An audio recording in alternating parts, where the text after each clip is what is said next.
know cops that have killed themselves, and that hurts. After I watched a great man drink himself to death early in my career, I sat at his funeral and I vowed to never again stand by and not do what I could for an officer's mental health. So here we are. You see, I'm not a mental health guy. I'm a use of force guy. That's my specialty. But mental health, I feel, is my duty. So a few weeks ago, I caught up with a decade-old friend who in his time has been a sheriff's deputy, a police officer, adjunct professor, use of force expert, and he's currently a licensed mental health therapist for first responders. And I wanted to ask Matt, how do we keep cops mentally fit? And so I spent about an hour talking with Matt about mental health and a few other things. At around the 15-minute mark, for some reason, I started using the word normal, as in how do we keep cops normal? What I meant was, how do we keep Danny King as close to the person that started the job after 24 years of policing? But this gave the inference that Danny King in 2024 isn't normal, and that police officers who have experienced decades of trauma or even weeks of trauma or a really bad call that changes them aren't normal. And that's where I made my mistake. Lesson learned. You see, officers that have PTS and struggle with their mental health are completely normal. But that's the whole point of the conversation. You see, while my hope is to keep first responders the same throughout their career, I would tell you that Danny King from 1998 would not recognize Danny King in 2024 and vice versa. At about the 30-minute mark, we transitioned into talking about leadership and its effect on mental health. And then we round out the conversation talking about consent decrees. So with that, take a look and let me know what you think. I would love any feedback that you have, any comments, criticism, or any suggestions. Put your comments below and I'll answer them. Or I'll try and answer them. And the last thing that I would ask, if you think that there's someone who could use this, please send it to them. With that, let's talk with Dr. Matt Stiehm. God. So I guess, one of the things, if I'm doing a brief introduction, which I always hate talking about myself, is I'm Matt Stiehm. I'm a 23-year criminal justice veteran. I've been working in corrections, law enforcement, private investigation work, research. Most recently, I've transitioned into a career in first responder mental health, hoping to help law enforcement officers and other first responders transition from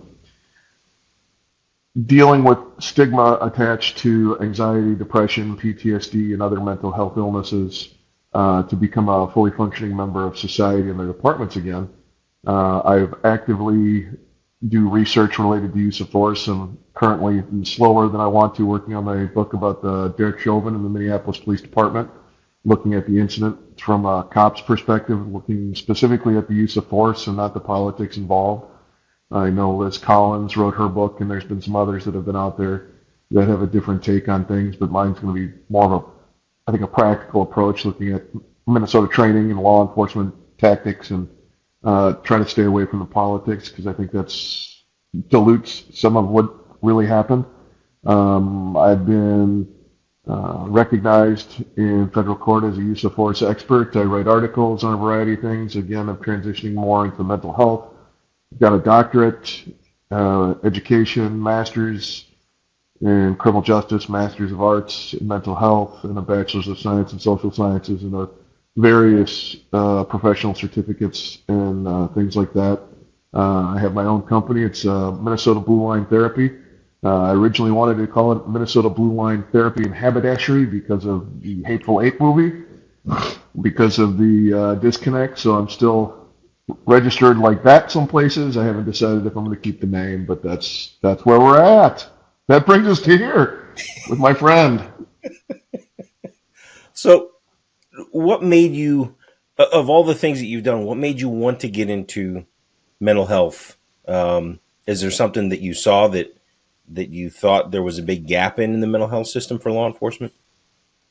Well, I saw both as an officer and as a cop that there was deficiencies both for bad guys entering the criminal justice system. I felt like there was a lack of compassion and understanding That certainly doesn't mitigate any of the criminal elements, but I think there needs to be an understanding of mental health aspects because it's so prevalent in so many of the people that we deal with.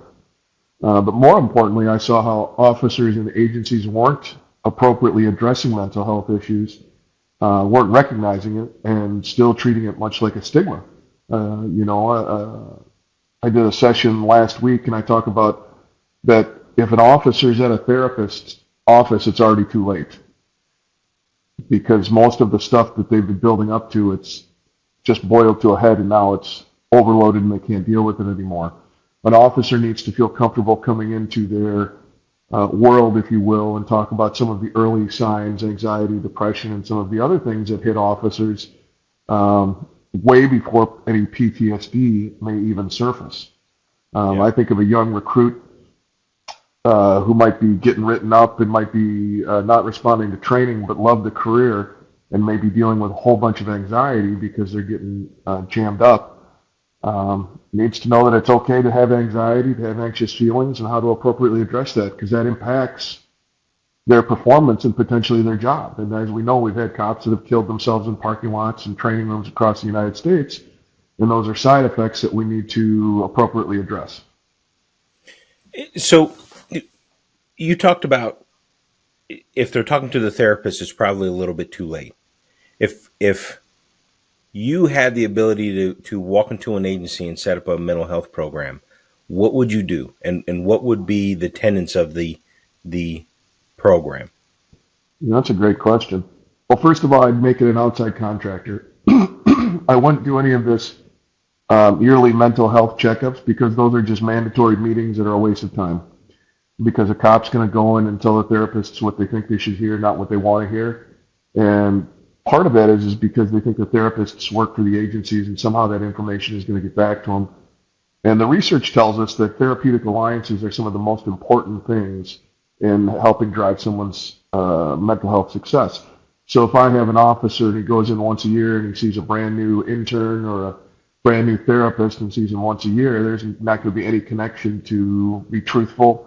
And I'm not saying that they're lying, but there's no necessity to divulge all the information. Sure. So it would be to find qualified, trained individuals that are law enforcement adjacent, criminal justice adjacent, that can specifically cater to the needs of the profession, and make it a protracted requirement or suggestion. Obviously, I don't want to make it a requirement because then people are feel compelled, but make it more that the people sitting across from them being the officers, that they understand what it's like to go through to be a cop. And that's where some of the disconnect is you're sitting across from a therapist who might be a great therapist, but they don't know anything about the world. They don't know the shift work. They don't know the realities and struggles of certainly the past 10 years, more or less the past 2 years. And sometimes they shine people on.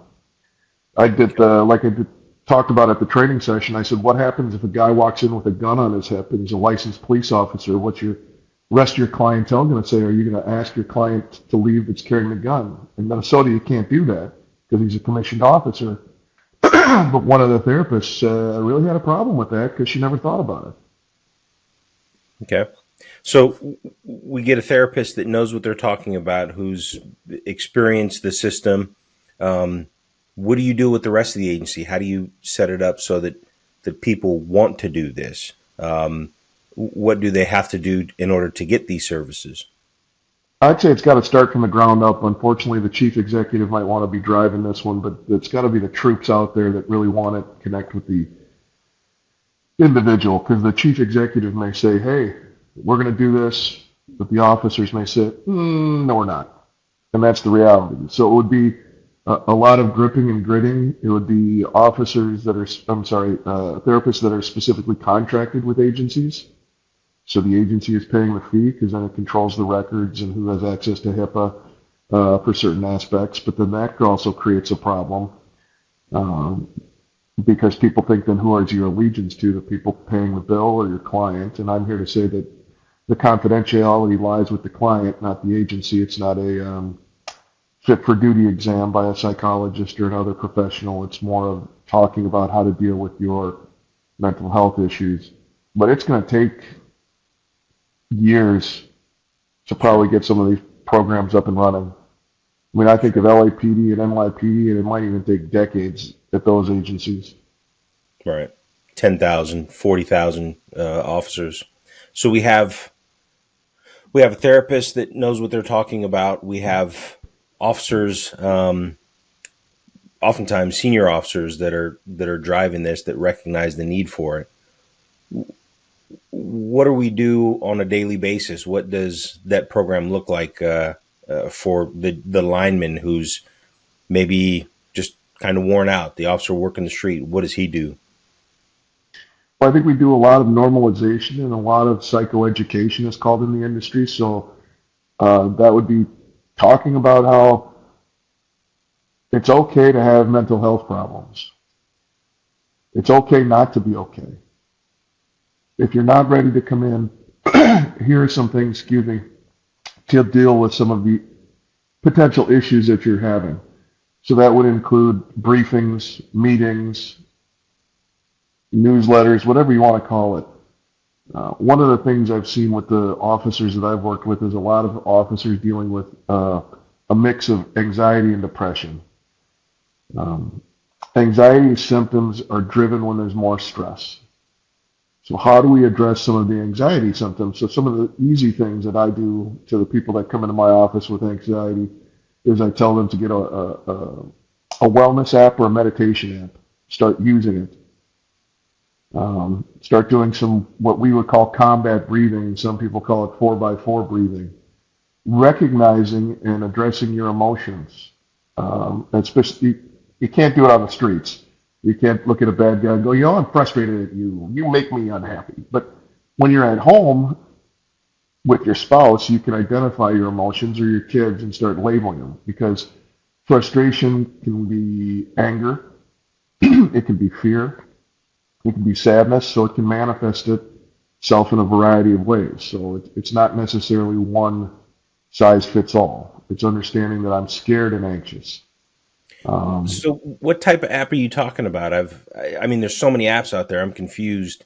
Um, is there a wellness app specifically that deals with anxiety and anger and depression, or one well, you recommend? well, I'm not going to recommend any because they're all different and they're all pay for fee services and stuff like that. But the one that I've provided the most direction to is one called Calm. Oh, okay. I think it's a fee for service. And what I recommend is it's anywhere between, 3 to 5 minutes of meditation. It's not like you're going to sit there for 2 hours in a yoga downward dog position trying to figure out how to exhale and inhale. If It's you don't somewhere want to. between, that's right. It's somewhere between 3 and 7 minutes of just reflection. I tell officers to cut caffeine out. Well, cut it in half, nicotine in half, beer in half, get good night's sleep, exercise, and sleep well. I also tell them to date their wives, which a lot of people forget about. Is after you're married for a long period of time, the love is lost. And I'm not saying the love is lost, but the relationship is lost. There's no Sure. courting. And so cops need to date their wives and treat them like how they wanted to be treated and how they felt like they treated them within the first 6 months to a year. Right. Right. Because if with the job, naturally, if things go upside down, and it's not fun like it used to be, and I think most cops experience that, and you're angry, you're depressed, or whatever the issue is, and then the love of your life is no longer the love of your life, then what do you have? Right. You Right. have a job you hate or frustrated with and you don't want to go home. I guess some of the quick early symptoms would look at a lot more noticeability of irritability, quick to anger, frustration, rage for no reason would probably be the most identifiable things. Obviously, an upset stomach or feeling of anxious. Also, ruminations or thoughts that you just can't get away from that are racing. And they don't necessarily have to be negative. They can be really anything. It's anything that you can't control um, after a period of time. I also tell people if they can't get to sleep outside of a normal 20 to 30 minutes after they put their head to the pillow, then there's something in that day that is creating a problem for them. Caffeine, nicotine, stress, ruminating thoughts. So if you find that you can't sleep, I tell people to get up and go into another room and actually get this thing called a book. I know it's weird. Some people it's hardbound. There's paper in the middle, and they read it because there's anecdotal research that talks about blue lights on cell phones and watching TVs and scrolling, and that just creates a problem for us. Okay. All right. So let's do this. Let's take a brand new cop who we want to try and maintain his normalcy to the degree we can for as long as we can, and then let's take a cop who is in that transition period where he's starting to notice things within the agency. Things aren't as fun as they used to be, and then the last one, let's take an old, crusty, cynical, burned out cop that's seen the worst, and make recommendations for each of them. So let's start with the new cop, right? He's or she has a year on the road, loving this job, into it. How do we keep that person normal over time? I'd say start with education. Start with informing them of the realities of the job, what's going to happen. Get them connected with a senior officer that can actually be blunt and candid with them and say, here's what's going on with me, here's what's happened with me. Make it a priority with the agency. But a lot of people harp on PTSD, and according to the DSM-5, just because an officer meets one of the first criteria doesn't mean that they have PTSD. So just because there's a traumatic event doesn't mean that they hold the rest of the symptomology or the rest of the criteria for the mental illness. So we got to explain that to them, that PTSD is not necessarily an event, but then there's also compounded PTSD. Years of the job, seeing bad stuff that we see on a regular basis can create compounded or complex PTSD. So it's explaining the two differences. Just because you've been to 20 suicides, that may be enough, as opposed to a rookie cop on day one goes to his first officer-involved shooting and gets shot at. That might be a situation. So it's it's explaining the diagnoses and what they look like for people. So that's what I would do with a rookie cop. With the veteran cop, I would sit down and try to have conversations with them and ask them about retirement and what they want to do. Why did they get into the job, and how can we really help them retire? Because they're going to be the ones that are the most solidified, that are probably not going to change at all, and it's going to impact them the most. With the senior officer or seasoned patrol officer, that can go either way. I think you have to get out and have a therapist connect with the officers and explain mental health and what it looks like for them at that point in their life, because it's not the same as a rookie officer. Right. 10-year cop who's got 2 kids, was working 5 overtime gigs, making side hustles to make payments, is not going to have the same stress and the same life pressures as a rookie cop, nor as a senior cop. A senior cop is actually, probably maladaptive, is actually dealing with it maybe the best, because they're functioning, they know how to compartmentalize it. It's the 5 to 15-year officer that's struggling with it and letting it leak out. So they're the ones that are the most urgent to address. So how do we structure for healthy living? How do we structure a rookie's day-to-day, weekly? What are the things that they should be doing? Should they be eating out of the 5 food groups? Should they be doing squat thrusts? Writing letters and reflecting? What should they do on a daily basis to keep themselves normal? I guess just be aware of what the symptoms look like, be aware of the stresses, and be aware that it looks different to everybody. And when it comes to therapy, there's so many different coping skills that are out there in the literature, that if there's 1,000 techniques, it might work for one person, it might not work for the next person. You talk about writing a journal.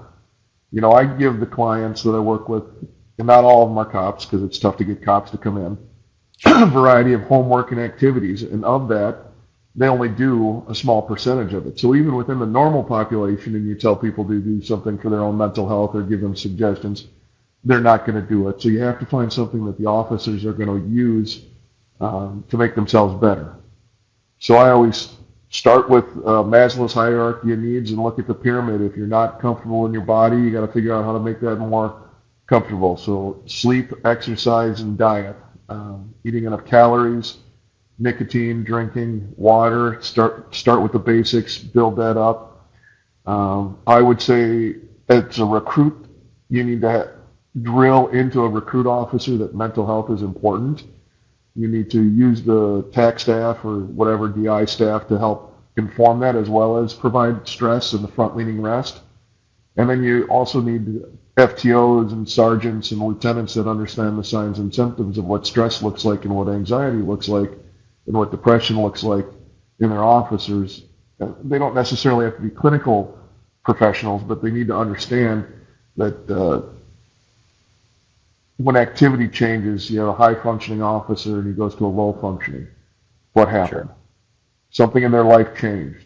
The sergeant, the lieutenant, the senior officer needs to recognize that and have those as, I believe Dr. Yates talks about the courageous conversations. Is going up and talking to them and saying, is everything okay? And we need Yeah. to have that locker room talk a lot more. Yeah. When I first started in the late '90s,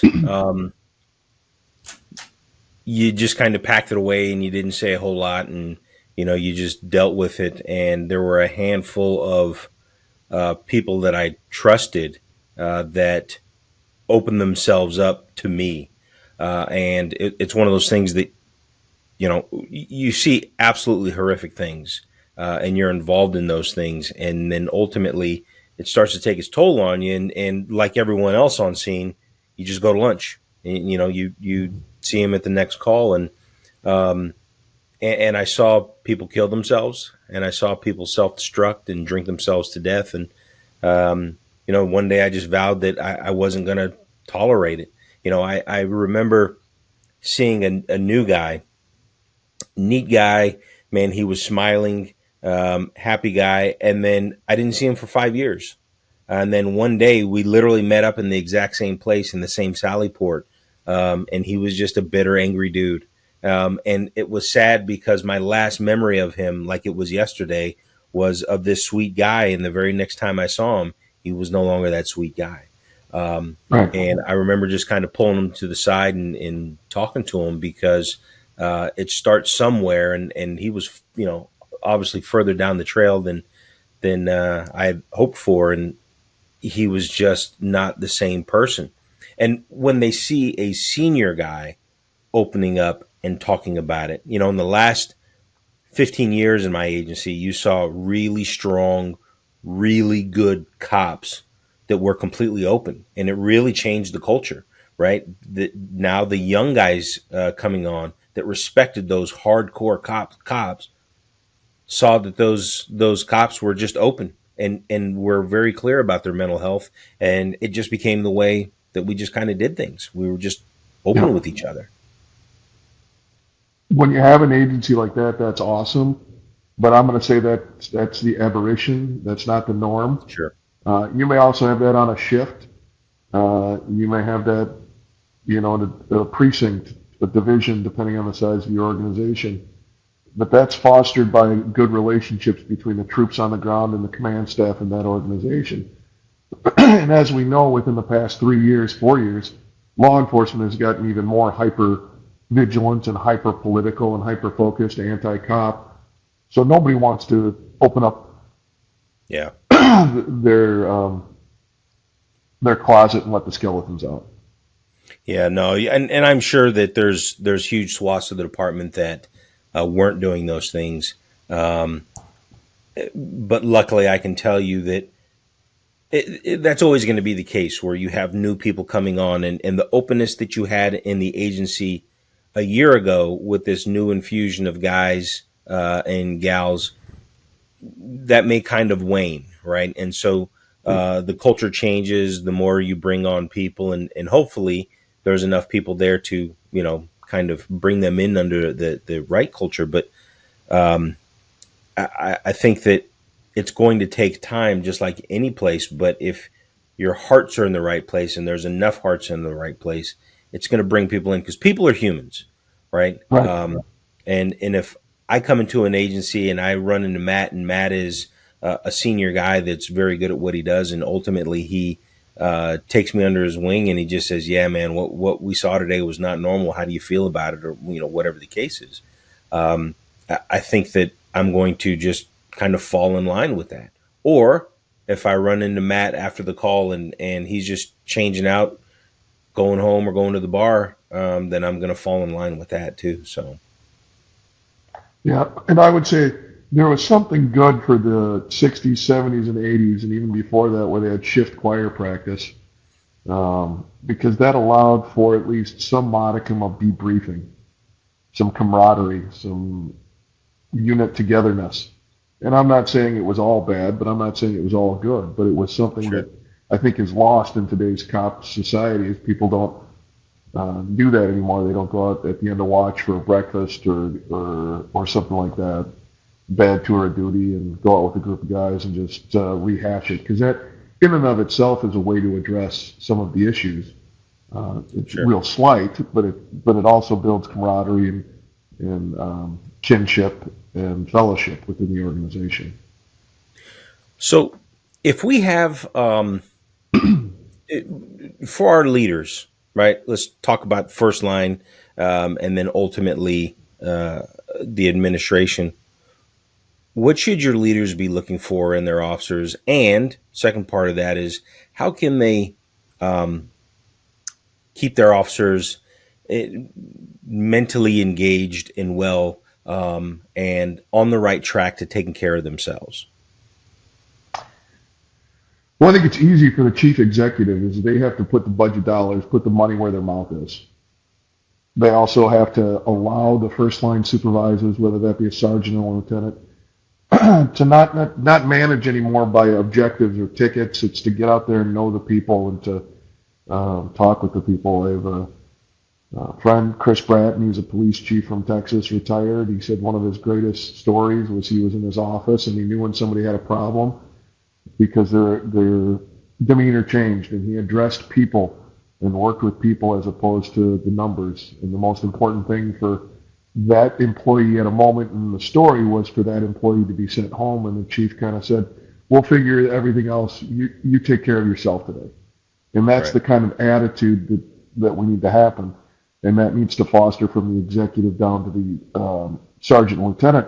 But a sergeant and lieutenant can't be running shift, going looking at, well, you need so many stops, or you reviewing so many body worn cameras. They need to be out there interacting with the guys and gals on calls for service and getting to know them. Because if they're just known as, officer one, whatever your beat is, officer two, they're not going to notice some of the subtle nuances. They're not going to notice that, Matt came in early every day for 3 years straight. He was always a half hour early, shining his boots, putting his gear together.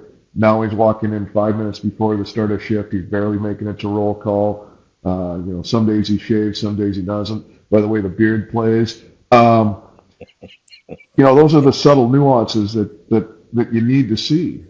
Sure. So You you have need to to get a see. baseline of your people. Yep. You have to get a baseline for your people, and you have to you have to ask them questions. You have to be able to have the conversations if something bothering you, and you can't be a supervisor necessarily and write that down, because that's them opening up. I mean, that's not necessarily a management call that's going to go in the personnel file. It's just being a human being. It's knowing that when you have a new officer that has brand new kids, that could be the change at home is they're not getting any sleep. All right. Well, that impacts anxiety, depression, and then all the other stuff. Conduct disorders can creep up from there. The people are going through a divorce. I mean, one of your officers has got 7 side chicks and he can't handle it enough. In and of itself, that's going to create problems. But there's stress related to that. So you should be advising your officer, hey, maybe go with one or your wife as opposed to all 8 of them. But here's what's causing it. Here's what's causing some problems. You know? It's all your girlfriends. Yeah, it's all the girlfriends because they all want uh, sh- they all want to be sugar mamas and they're all want cars. So you're working 90 hours a week, uh, pulling the last minute arrest to get, Yeah. 3 to 4 hours of overtime, plus you're pulling in all the other stuff you can.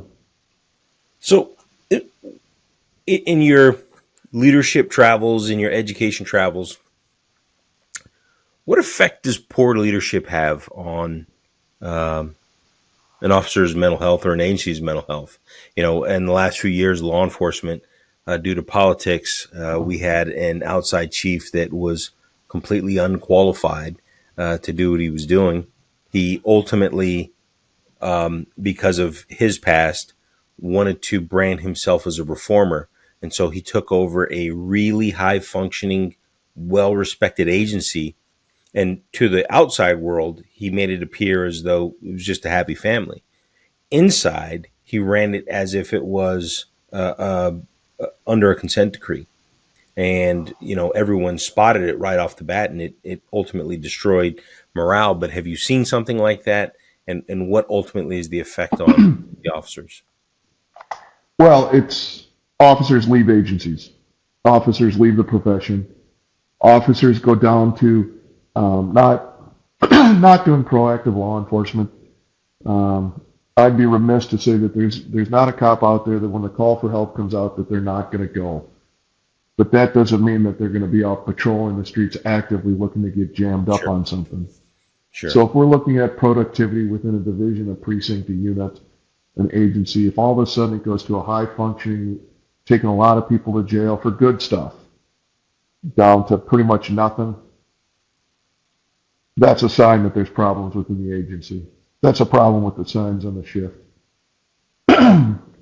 So that would be what's impacting the agency. And then the officers know if the chief executive is out for themselves or out for the agency. And they did. They Um, knew it. Everyone knew it, which made it worse. And that was the problem. Um, Everyone showed up every day knowing that they had to mind themselves instead of doing their job, instead of going out and doing police work and working for the citizens. The focus went from doing the job to internal, making sure they didn't get in trouble, and it just made it rotten for everyone every yeah, day for years. and that's the way it goes sometimes. I mean, you take a look at some of the large agencies that have consent decrees, and they can't get people. Some of the large agencies, period, can't get people.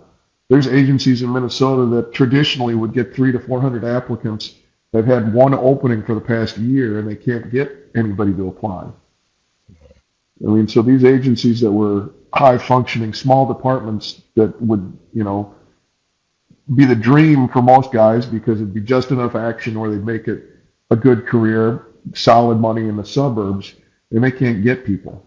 There was I think it was Coon Rapids, an area city where I think they had like 3 applicants for 3 positions or something like that. But don't quote me Wow. on that. But there's some of these departments have 2 or 3 openings and they're getting like 2 or 3 applicants. Yeah, we would have the year I tested, we had 900 people, 700 people, something like that for 20 spots. I remember going out to Pekin testing, and I was one of 300 on 5 days that they were testing. Wow. So you can't provide advice to people out of state. Correct. How does someone get a hold of you if they have just questions in general? What can you do for them? What can you do for them? What can you do for them? What can you not do for them? And how do they get a hold of you? Well, I'm on LinkedIn. They can get a hold of me at Minnesota Blue Line Therapy at gmail.com. I don't exactly have the funds yet to get a personal email, so Google is hosting mine. Uh, So you're still legitimate, even though you're using Gmail, is what you're saying. right. I've got insurance. I'm licensed track. I'm working with all that stuff. I can only provide therapy to those people in Minnesota, but that doesn't mean that I can't reach out to people in other states and find other providers. I can still be a conduit of information. I can't do anything clinical or diagnose anything. Um, Okay. but that's where you just preface is I'm not licensed in your state, and I can't give you any legal advice or technical advice, but here are some things that you might want to look into, or some of the caveats that an attorney might say that kind of covers them.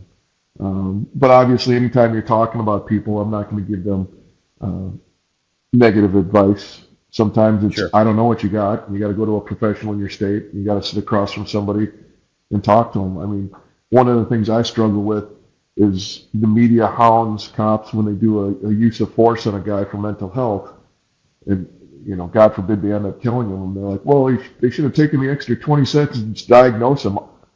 There's some clients that have been working with for years, and they're still trying to figure out the correct diagnosis. Right.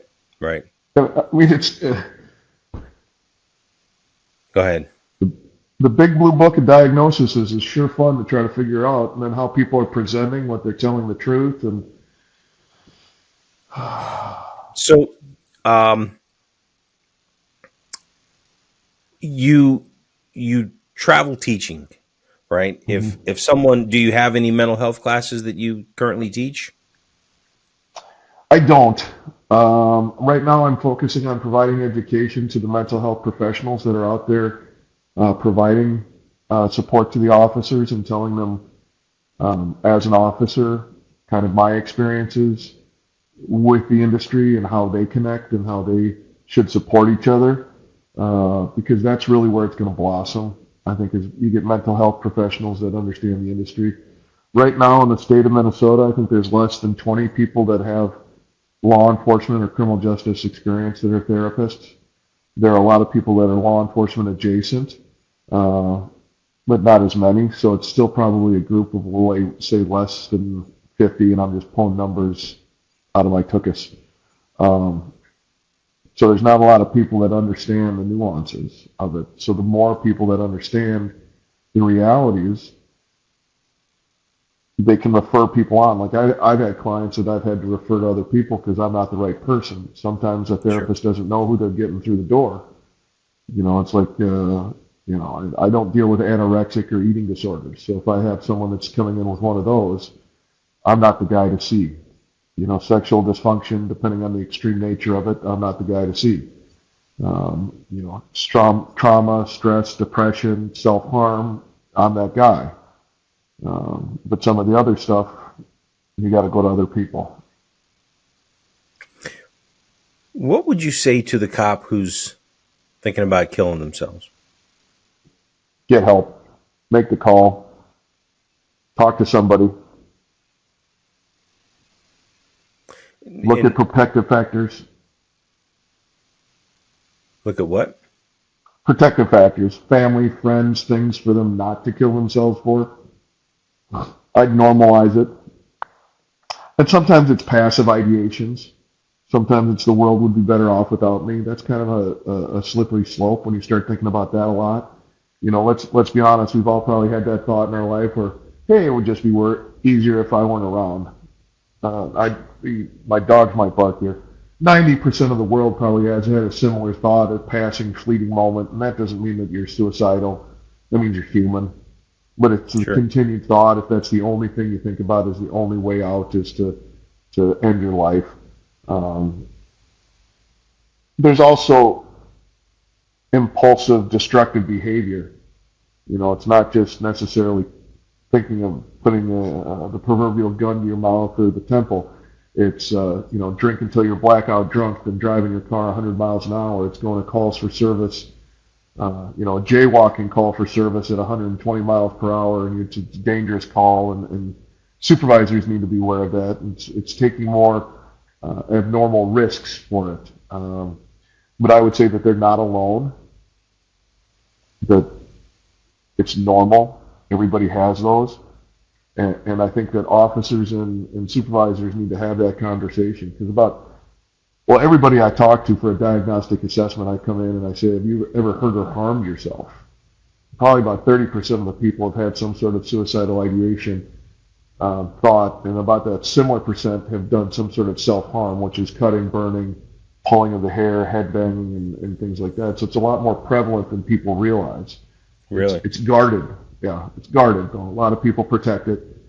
Sometimes it takes couple sessions for the people to be honest. Some people are honest right away and say, yeah, I've cut myself for years. This is how I deal with stress. And then I preface that I'm not say self-harm doesn't lead to suicide, but self-harm is different sometimes than suicide. It's a way of dealing with emotions.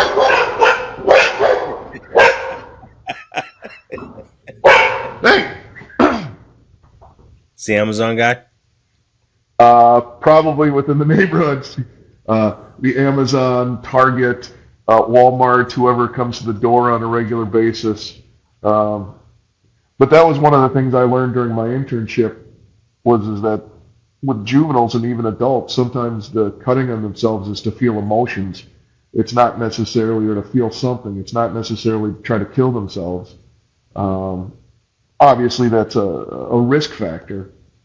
If you got someone that's a cutter and they cut too deep, they cut at the wrong angle, that could lead to a suicide, but it's not like that was their intent, where someone that's actively trying to kill themselves is suicidal.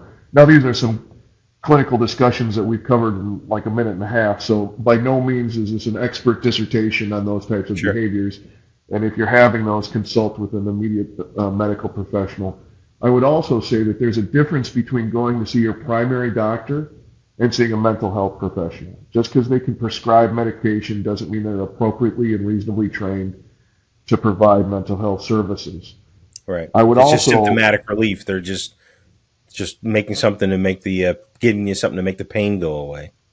right, and I would say one of the things I mention when it comes to mental health is there's really three ways that you can deal with mental health. Well, four ways. You don't do a damn thing, which doesn't do any good. You do talk therapy, which generally is the realm that I work in, and it's a lot of modalities, different theories, licenses. There's pharmacological pharmacy stuff, psychiatrist stuff, medications that you can do that can help. And then there's a combination of talk therapy and medicine that is the most effective. So don't be afraid to use or consult with a doctor for some sort of um, pill that at least helps in the short term. Might help in the long Sure. term too. But don't be afraid to have those conversations.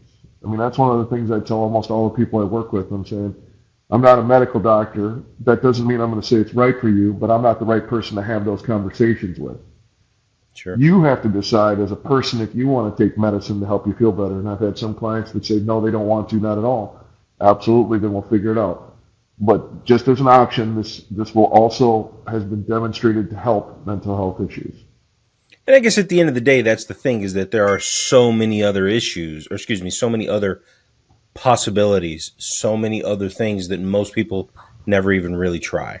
Right? Right. There's the talk therapy, then there's the potential medicinal or combination of it, and nowadays with the SGB and EMDR, and there's so many other things that I think that most people think they find themselves in a circumstance where suicide is the only out, and it is the furthest thing from what is necessary. It's never necessary, but they've just never tried anything else. Right.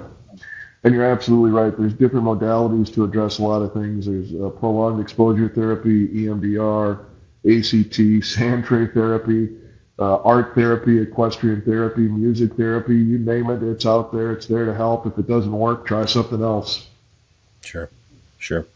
So speaking of mental health and all the things that you know, uh, or all the things that you specialize in, what are the officers in Minneapolis looking forward to? What are some of the things that they're going to face with the consent decree looming, with the morale of the agency and their extremely low numbers, and just with the sentiment in Minneapolis as it is?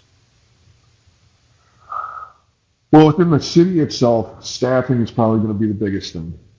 I mean, depending on who you talk to, what stats you read, they're anywhere between 150 and 300 cops light.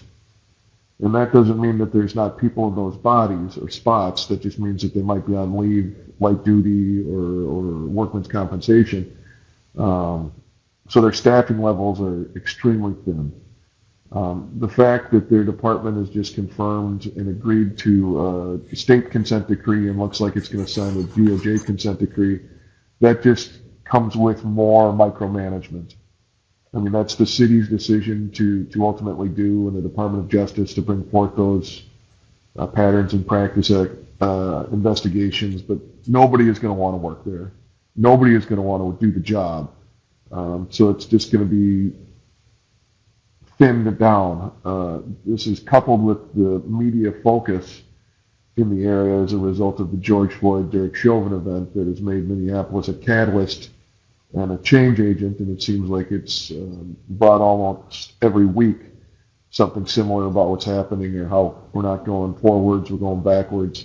It's going to take generations to see real substantial change. I think one of the most important pieces that I left out of an interview I did with Minneapolis was the real change needs to come with the city, the police department, and the local community. Those are the folks that need to drive change. They're the ones that need to come to a consensus on what they want the city of Minneapolis to be for their police department.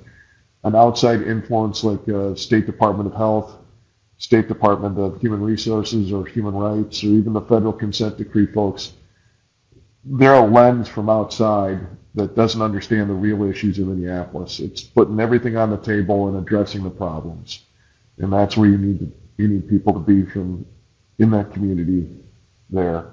The officers are going to be dealing with a lot of micromanagement and scrutiny, so I would say anxiety and potentially obsessive compulsive adjacent behaviors are probably going to spike. People are going to think about how did they handle the call, did they do it right, will it be reviewed, will they be subject to discipline. So you're going to have a lot more anxious behaviors, you're going to have a lot more mistakes, little mistakes being made. You're going to have probably a lot of officers leaving within the first 1 to 3 years. They're going to get their ticket punched, and they're going to get their experience, and they're going to find somewhere else because they know they can. Just about every Minneapolis metro agency is down about 30 to 35% guys.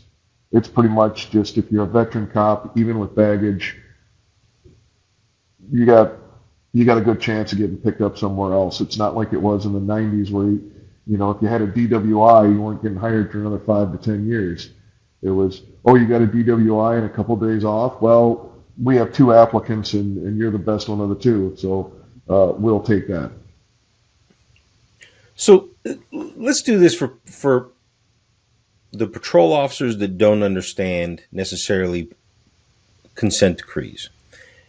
After the Rodney King incident in '94, the Congress passed a law that allowed the Department of Justice to sue, take over, and investigate agencies for a pattern of practice of civil rights violations. Those civil rights violations could be unconstitutional force, stops, searches, seizures, whatever that is.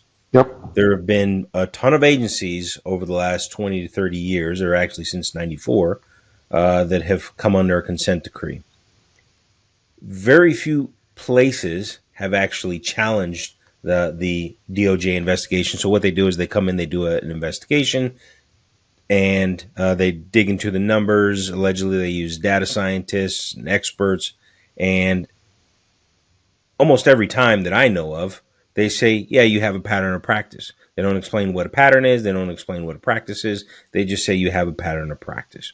So, and ultimately they end up, the agency settles with them and they go into this consent decree where they consent to be reformed. It essentially kills morale within the police department. Crime goes up in those agencies, but allegedly the quote unquote unlawful practices stop or slow down to the point where the monitor, the person who is assigned to that agency to essentially run its day-to-day operations and policies and training and you name it, believes that there's no longer an issue. So starting from there, is there any evidence that in your review of the case, is there any evidence that the Minneapolis Police Department has a pattern of practice of civil rights violations? Not have they violated rights, not have they unlawfully searched or seized people. What you would consider a pattern of practice, do you think it exists? I don't think there's a pattern in practice as demonstrated by the research that I've been able to review. I think there is definitely demonstrable that Minneapolis is an aggressive police agency that deals with their policing problems in a very proactive, law enforcement friendly way, if you will. It wasn't very apolitical.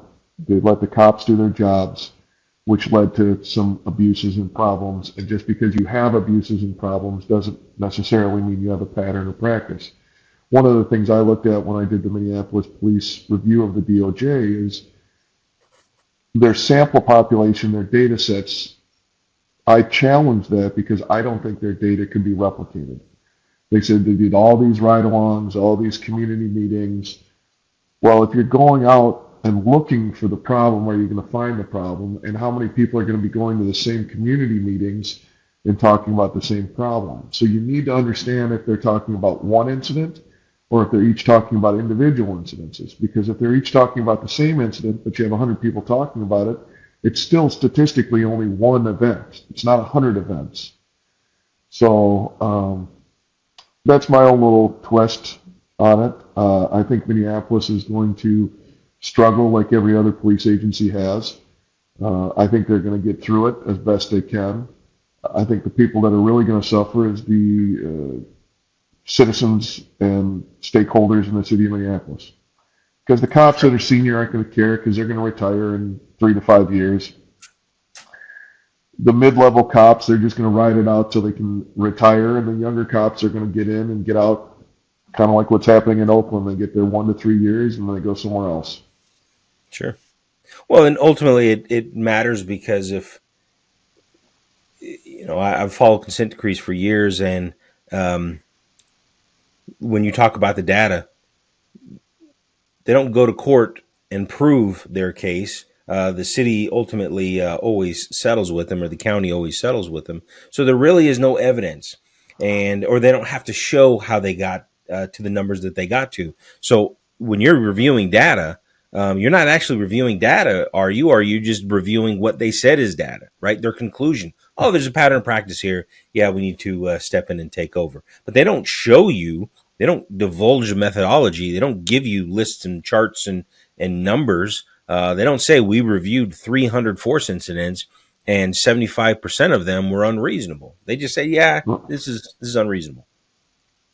and I think that's the problem is that generally have attorneys doing the research, or people that tend to be more consent decree positive or believe in the consent decrees. And I'm not saying that the consent decrees in and of themselves are bad, because let's be honest, there are some agencies that earn Sure, their consent decree.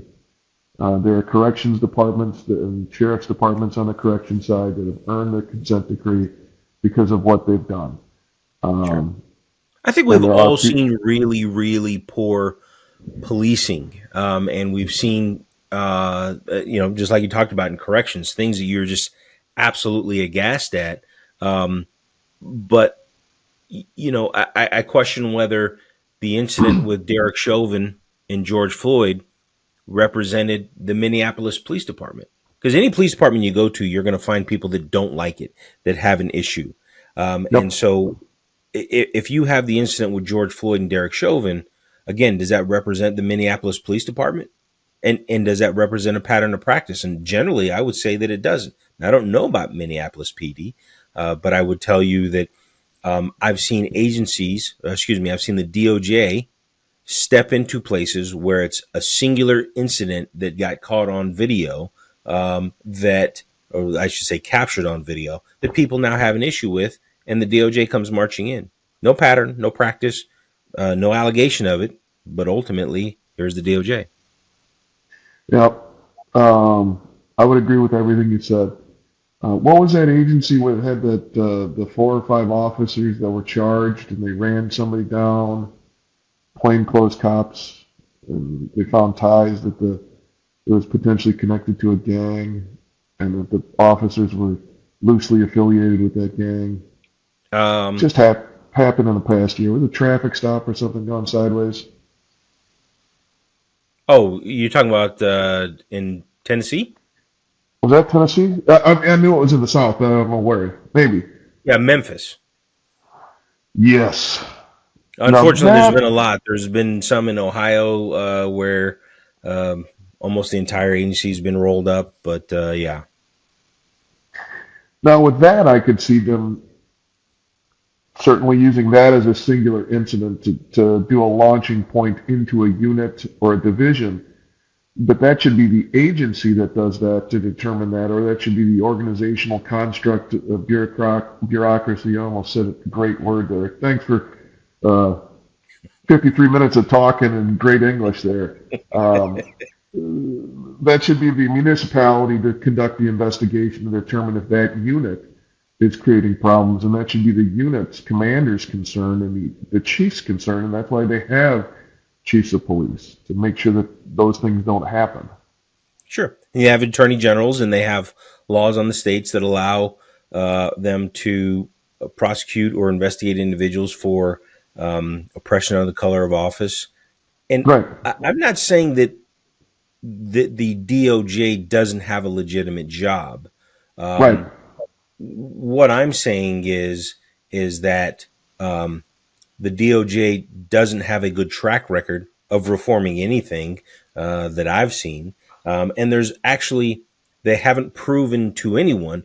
Most importantly, they haven't proven to the citizens of Memphis, or excuse me, Minneapolis, that there is actually a pattern of practice. They've just said it, and you have all these faith and community leaders um, that are inviting the DOJ in, and that place is going to get destroyed. The Because this is documented, right? There is proof in places like Seattle and Albuquerque, and I believe it's Cleveland, where cops just go, "Okay, cool," and the number of young black men that are killed just skyrockets because crime is out of control. yep. In Oakland and Louisiana, New Orleans, it creates a depolicing movement. It creates a movement where the cops don't want to go out and do work, the proactive, the fun work. You know, the catching cops. I mean, the catching catching cops. You got to make sure you edit that out. Catching the crooks.